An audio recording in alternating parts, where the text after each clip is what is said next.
Former Minister in the PM's department, Wahid Omar, says a policy paper by Ideas which says GLCs are crowding out private investment is misleading.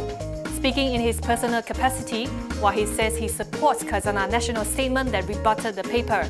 He believes many conclusions made by the policy paper were not just misleading but also erroneous, adding that those GLCs, which are supported by government-linked investment companies, have been doing well. Wahid is currently the chairman of PNB and has headed GLCs including Maybank and Telekom Malaysia. The policy paper in question was authored by the ADB lead economist Jayan Menon. It said that despite Putrajaya's drive to reduce government involvement in business, it had resulted in even greater government role within the same. It also called for further reduction of government participation in business, as GLCs are seen having better access to contracts and favourable regulations.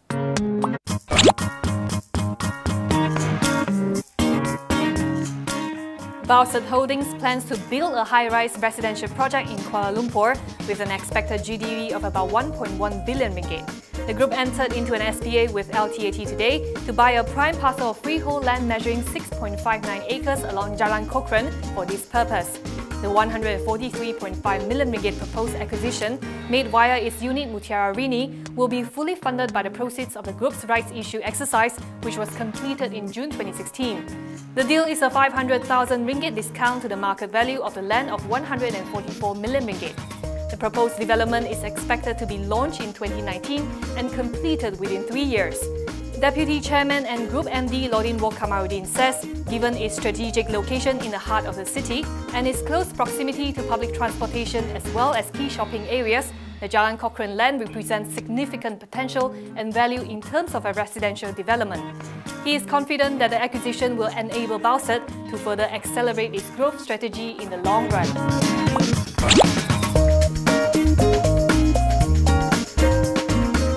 PM Najib wants the authorities to conduct a thorough probe into the Felda land scandal.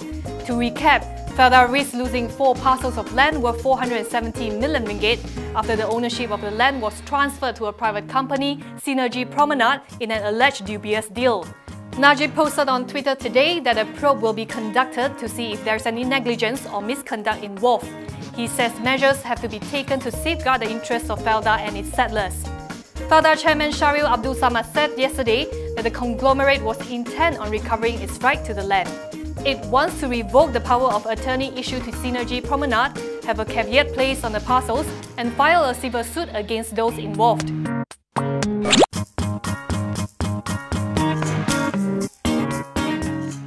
Sabah Electricity, or SESB, is on the verge of insolvency as the company continues to make losses. Its major shareholder, TNB, is now in talks with the Energy, Green Technology and Water Ministry and the Finance Ministry to discuss its fate. Maximus Ongkili, who holds the Energy, Green Technology and Water portfolio, says Putrajaya has been subsidizing SESB's fuel costs. He says since 2012, the government has spent 4.2 billion ringgit to support SESB's operations. SESB's current average tariff is 34.52 cents per kilowatt hour, compared with the cost of energy generation of 56.5 cents per kilowatt hour.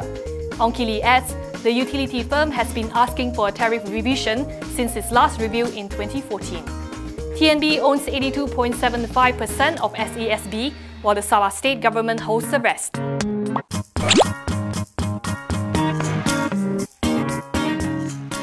PNB is describing 2017 as a good year for the fund management firm as it marks its 40th anniversary. President and Group CEO Abdul Rahman says the company's financial performance improved 7.1% to 15.4 billion ringgit as at end November. This was on the back of PNB's total assets under management climbing 4.6% year-on-year to 276.5 billion ringgit. The firm announced a dividend of 8.25 cents per unit for ASB shareholders, which includes a special bonus of 1 cent for unit holders with balances under 10,000 units. It declared income distribution of 3.65 cents per unit under ASN.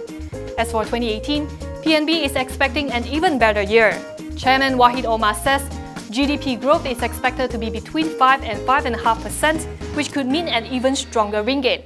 PNB is now planning to increase its overseas exposure next year on expectations that the currency will strengthen to fall against the US dollar by end 2018.